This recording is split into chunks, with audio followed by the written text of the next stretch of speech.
Hello and welcome to the Old Gold and Black for this little speculative sort of video where I'm considering what might happen if Wolves don't sign anybody this transfer window, because that is possible. I think we've seen, it seems like Spurs in the last couple of years not sign anybody and just keep the core of their squad, not sell anybody, and make sure that they building consistently on that core group of players. And that could be something that Wolves do work on this year.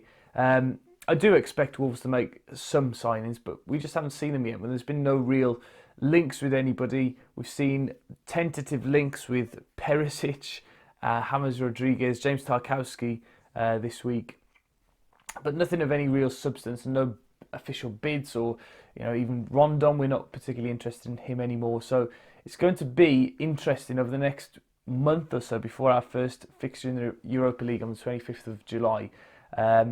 As to what's going to happen. Now, I personally wouldn't be surprised if Wolves don't make any signings. Now, I know that's not going to happen. Wolves will sign players, and we need to sign players. I think we need to strengthen in the defensive areas, another midfielder and a striker, which has been pretty much accepted by everybody. That's the sort of places that we need to strengthen in. However, if we weren't to strengthen, we've seen that this squad is capable of finishing 7th place. We've also, players like Dendoncker and Traore will have a full pre-season under Nuno, which hasn't happened for them before. I think that's an important point to make, and there'll be two completely different players next season. Although Dendoncker, I think we saw probably his best in the second half of the season, Traore less so. But with players like Costa and Cavalier looking like they're going to leave, that opens up the question to stop of squad depth, which of course was our biggest downfall last season. That we didn't have players of equal quality coming off the bench as we had on the pitch. That's a key thing that we need to improve on this season, this summer. But Wolves are not going to just go and sign 2 or 3 players to sit on the bench. That's not what we do. There's been, João Felix, of course, is the other Portuguese name that's been bandied around recently. He's not going to come to Wolves. 120 million is far beyond what we are capable of spending at this present time. And that could also be another reason why we haven't spent any money. Of course, Wolves invested an awful lot of money over the last 2 years into the playing squad. They've already paid upwards of £60 million on securing Johnny, Jimenez and Dendoncker, 3 loan players from last summer, and they've confirmed them for this year. That's an awful lot of money that we've spent this calendar year. And I don't really, I said in a podcast on Talking Wolves a couple of weeks ago that I thought Wolves would break their current transfer record, which of course is 30 million for Jimenez.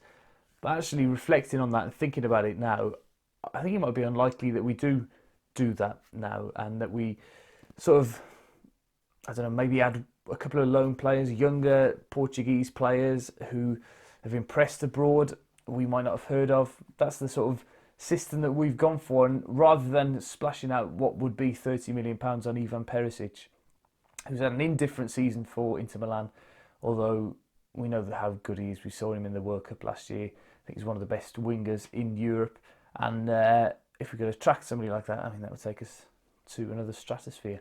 But I think it's just been interesting over the last week or so to reflect and think about, why aren't Wolves making signings?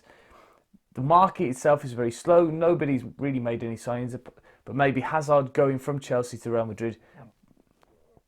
Well, that wouldn't even start things going, because Chelsea can't replace him with players coming in. So it might take a little while. Maybe it might take Man United to sell Pogba or something like that, and then the wheels start turning lower down, because obviously United will be looking for somebody to replace him, and then that's how the transfer market goes. Obviously, the under-21s are off at the moment. Whether that affects it at all, the Nations League and the international football has just finished last week. I don't know. I don't know if that plays much of a part of it. We saw last year that the World Cup definitely had an impact on how slow the transfer window moved early on. We signed Jimenez a year ago last week, and that was our first signing of that transfer window as well. So I don't know. I expect a signing in the next week or so. People have also been speculating as to whether Wolves are waiting to release the kit in China before announcing any players. I think that would be very unlikely, because it would mean having to sneak a player onto a plane in a Wolves tracksuit and not be a Wolves player. I mean, it's going to be unlikely to sneak on somebody like Perisic or João Felix onto a plane and not get them to China without anybody realising. Nothing's happening. There's no news, and that's why I haven't made any videos. I know the Wolves channels have. The fixtures came out, but to be honest, I can't really say a lot about them, to be honest. I'm pleased that we've got Man United at home, first home game of the season. That's an interesting one. But we've got to play everybody twice.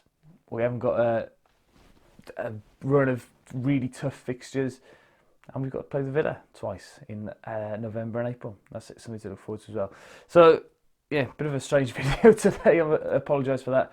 But yeah, if you did enjoy, then like and subscribe. And I'll see you when there is some actual news, which hopefully isn't too far in the future. Thank you. Goodbye.